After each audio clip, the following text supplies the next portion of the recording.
Hello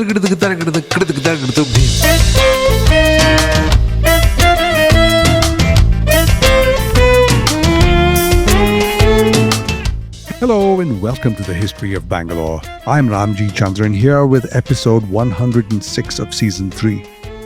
In the last episode, we watched as Hyder Ali died in his camp at Narsingarayanapete on the 7th of December, 1782.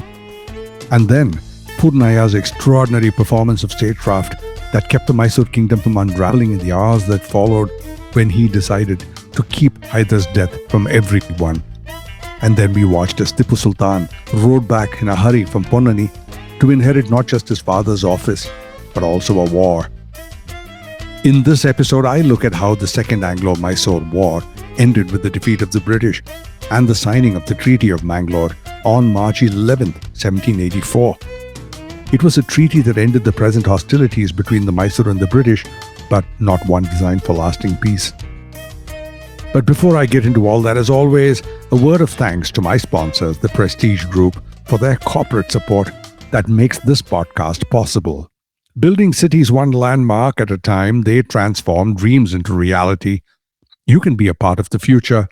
Simply add prestige to your life. When Tipu Sultan took command of Mysore in December 1782, the Second Anglo-Mysore War was 2 years old and unfinished. So let me take you back to how it started, because Tipu's inheritance was not just a throne, it was the accumulated weight of everything that his father had set in motion. The war had its origins in a triple alliance that Hyder Ali had formed in 1780 with the Nizam of Hyderabad and the Maratha Peshwa. Hyder was always skeptical of both these parties. The contemporary historian Kirmani records that Hyder Ali believed that the Marathas and the Nizam were neither true of tongue nor heart, and that they would not continue to the end of the war in the same mind. And he pretty much told them this. As it turned out, he was right.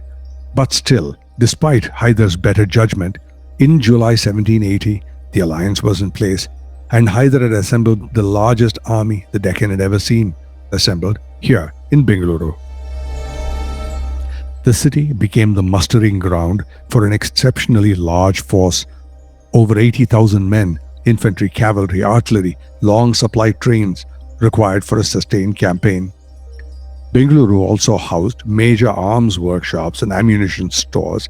Cannons were cast locally, muskets were manufactured in great quantities in the Taramandalepete, and large reserves of gunpowder had been maintained in the fort. Bangalore was the engine of the Mysore war machine, and it was the secondary arsenal after Srirangapatna, and the city whose mint, markets and commissariat supported the movement of men and guns through the eastern passes. So when Hyder Ali invaded the Carnatic on 20th of July 1780, he devastated it far and wide, right up to the confines of Madras itself. The battle that defined the Second Anglo-Mysore War came on September 10th, 1780 at Polilur. And that happened because there was a British detachment of nearly 4,000 men under Colonel William Bailey marching to join the main army under Sir Hector Munro. Hyder had dispatched Tipu Sultan to intercept them. Bailey's men formed a defensive square. I have said this before in the podcast. This was called the hedgehog formation, where the soldiers stand in a square facing outwards, keeping horses from being able to attack. But Mysore's war rockets were fired in salvos into the hedgehog, right into it, and it struck 2 ammunition tumbrils.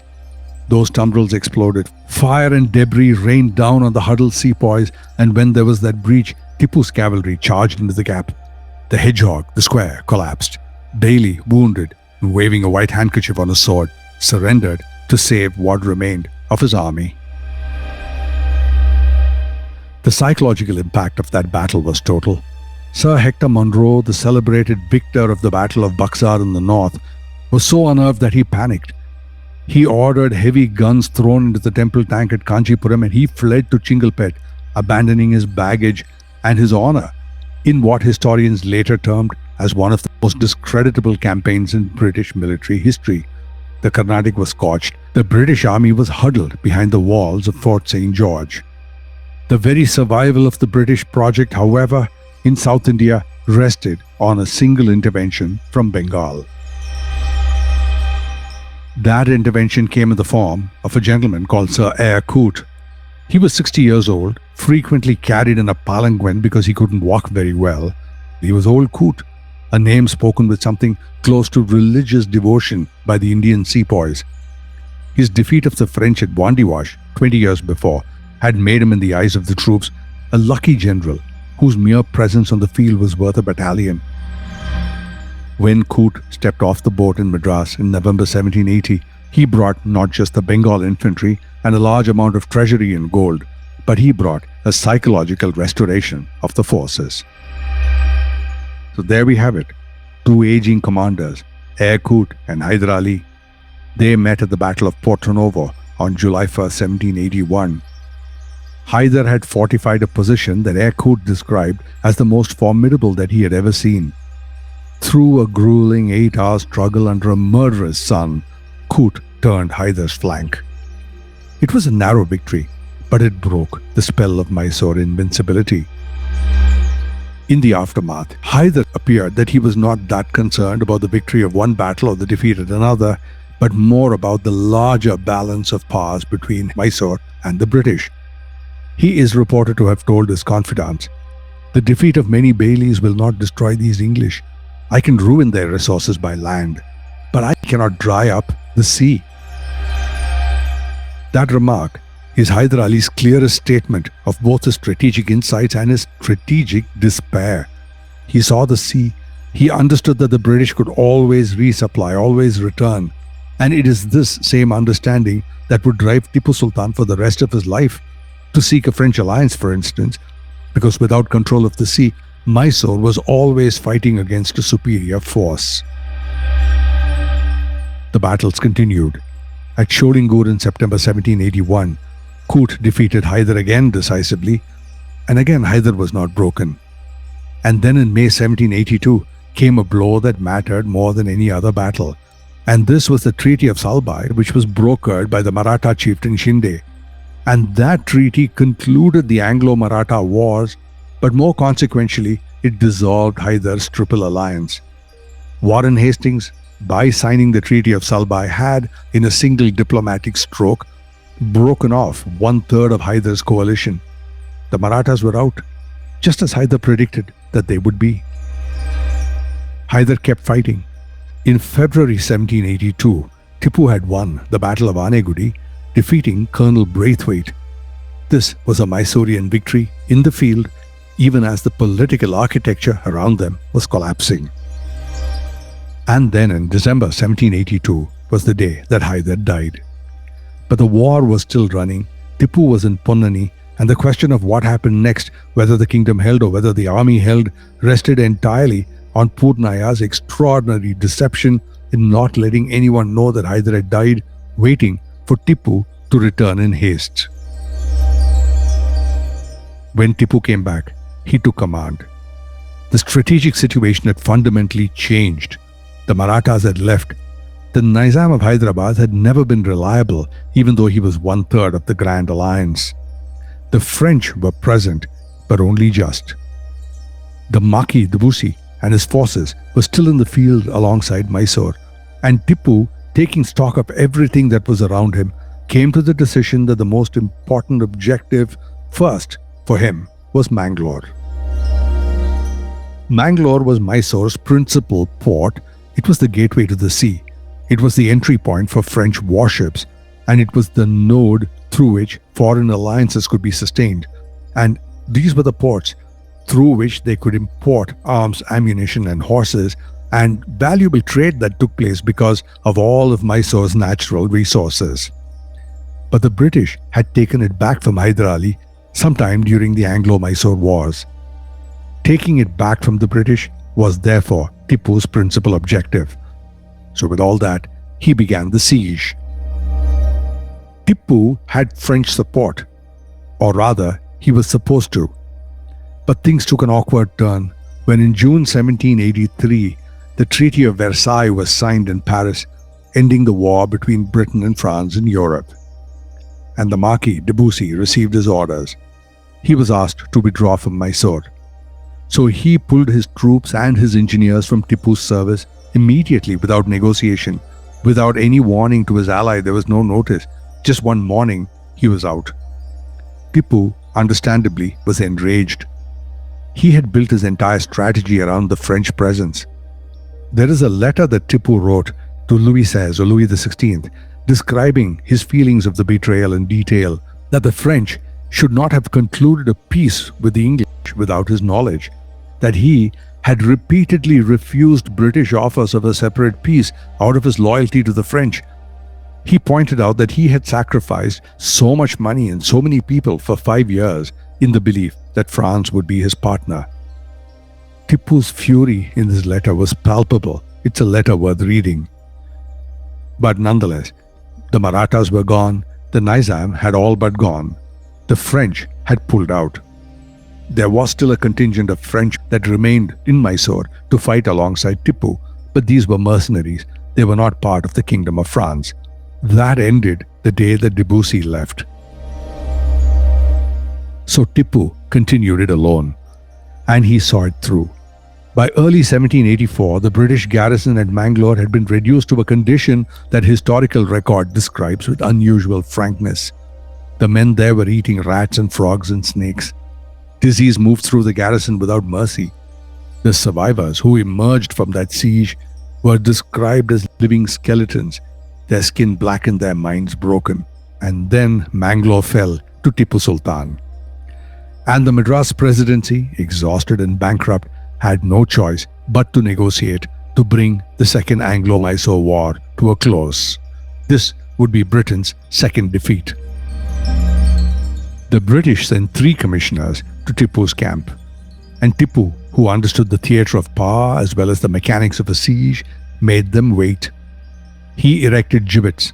Gibbets are gallows frames, the place from where they hang people. And he erected them in front of the tents where British commissioners were housed and left them sitting in the sun right before those structures. This was a calculated statement of who now was boss.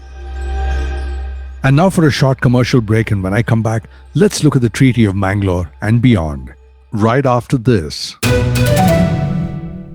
Maximum connectivity, maximum luxury, maximum lifestyle. Live your max at Prestige Raintree Park. Opulent residences nestled in 21 acres of breathtaking landscape with 1 lakh plus square feet of clubhouse, 3 swimming pools, and ample leisure and sports amenities. Experience exquisite living at Prestige Raintree Park in prime Whitefield with schools, offices, hospitals, and shopping malls just a hop away. Call 81399 81399 or visit prestigeconstructions.com to know more. Radar approved.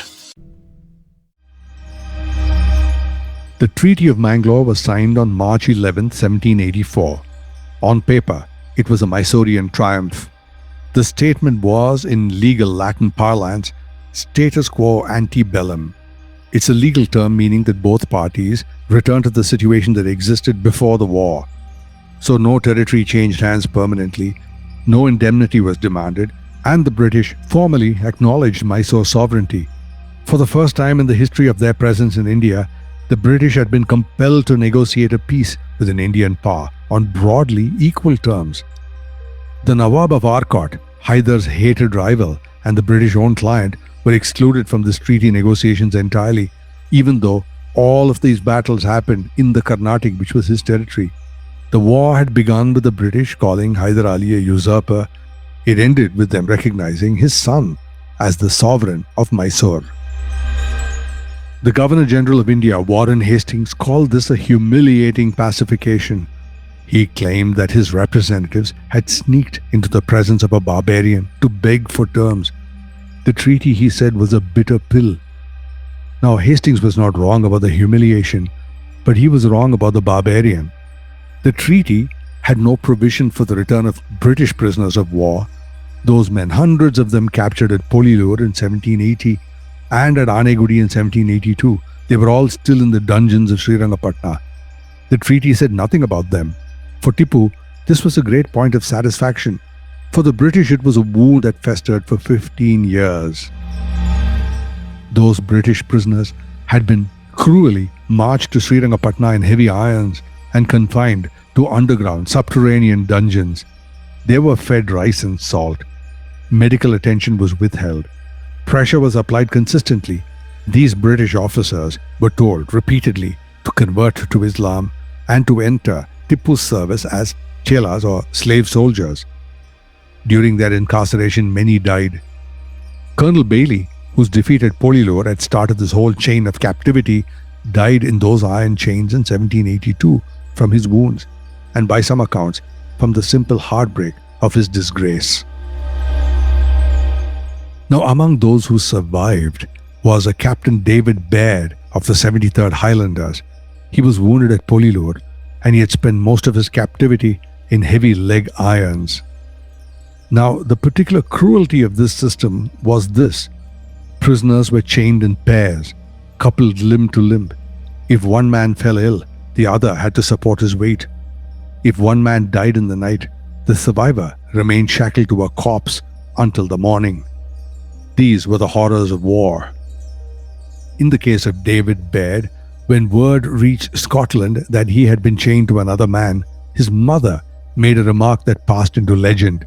She said, with a cliched, stiff British upper lip, simply, "Lord help the man that is chained to our Davy." Now, this was a remarkable line, and it also tells you something about the kind of man Baird was. He survived. He emerged in 1784 a living skeleton with a deep hatred for Tipu Sultan that would define the rest of his career. In 1799, he would be the one to lead the final storming party through the breach at Srirangapatna. He was the one who found Tipu's body under a heap of the dead. Today, in the Bangalore cantonment, is the Baird's Barracks. It was named for him.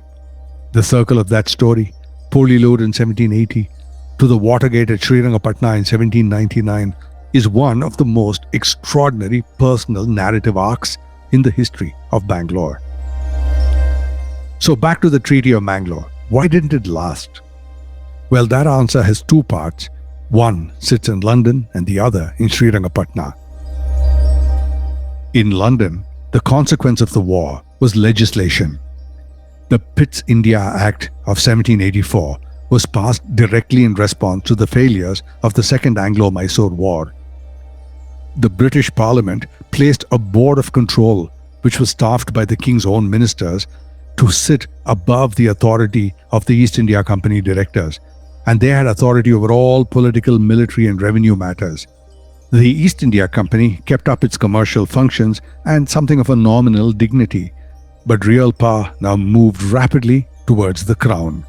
And this was the beginning of an 85-year process of how British Parliament hollowed out the East India Company, each crisis in India producing another act of Parliament, each act stripping another layer of the company's independence, until it all came apart with the Government of India Act of 1858, which abolished and shut down the East India Company forever.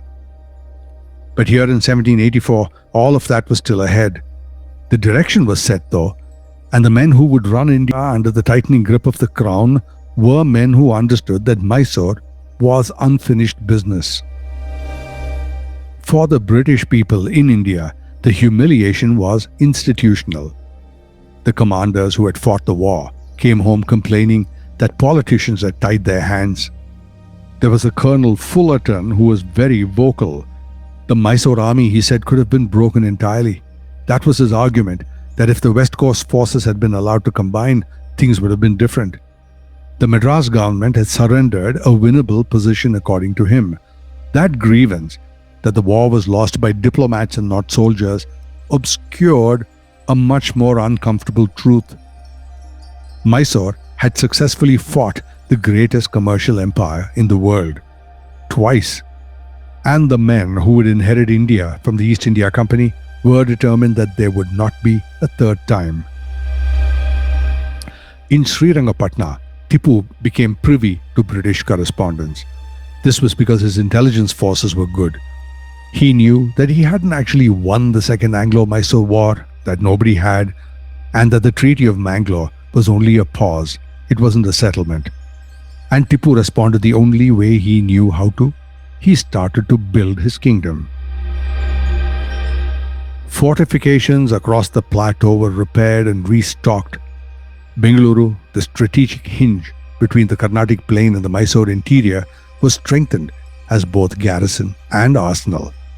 Artillery production continued in full swing in the Taramandalepete. Infantry discipline was maintained at a high level. Then Tipu Sultan focused on business. He should be credited with the man that brought sericulture to Karnataka. He established a state trading corporation and he sent commercial missions to Oman and to Kutch. And then he harnessed wind energy by setting up windmills that drove machinery that bored cannon barrels. In the Taramandalepete, he built the famous Mysore rockets.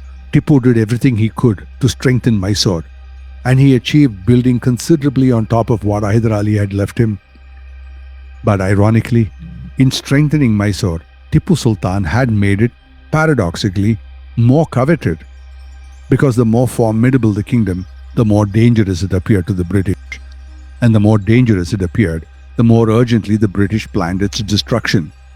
Tipu's strength was his attraction, and his attraction was also his vulnerability. The Treaty of Mangalore did many things, most of them psychological rather than practical. For one, it fixed the psychological terms of the next war even before it had started. For the British, it was a humiliation to be reversed, prisoners to avenge, credibility to reclaim. For Tipu Sultan, it was a confirmation of what his father had told him in that dying letter that I referred to in the previous episode. There was no future negotiation with the British. That was the central statement. They would not stop. They could not stop. Coexistence with Mysore was not structurally possible. Only one could come out of this alive. Coming up in the next episode, we look at that aloneness of Tipu Sultan directly. We look at the embassies that he had sent, the alliances that had failed him, the structural isolation that defined every decision that he had made. I will call that episode No Friends, Only Followers, and that's coming up pretty soon.